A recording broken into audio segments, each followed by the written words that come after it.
Hello everyone, my name is Omar Munoz and my project is about flushable wipes. First, I want to start talking about how I got here. Initially, I had a very different project for my capstone. It was about food and agriculture, but soon I realized that I didn't really know much about food and agriculture. In fact, I never planted something to grow food in my life. So it was very difficult to connect with that content, even though I was reading a lot of review papers. So I had to make a hard turn and I went back to what I actually knew, which is wastewater. And I spent years pulling clog pumps and watching flushable wipes wrap around impellers. And I wonder why nobody was talking about it because it was costing a lot of money to various wastewater companies that I work for. So my project investigated the flushable wipe prices.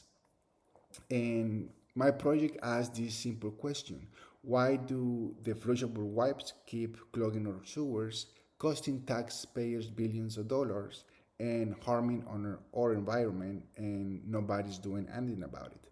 So a lot of people tend to think that this problem will just go away if people just stop flushing wipes.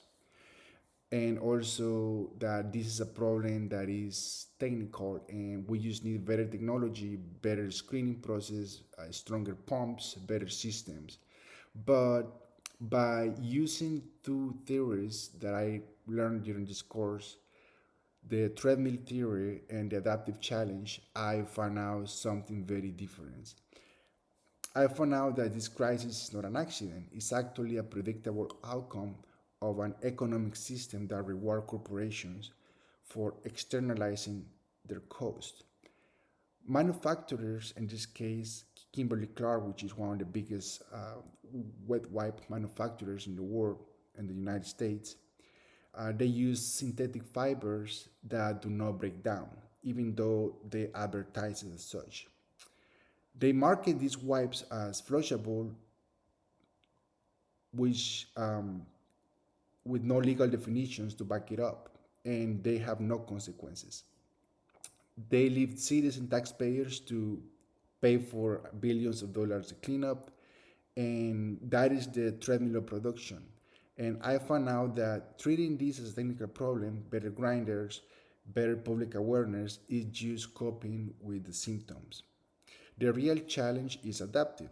It requires changing how we regulate, how we hold these corporations accountable, and how we think about the convenience of disposal of these wipes. So this is very important because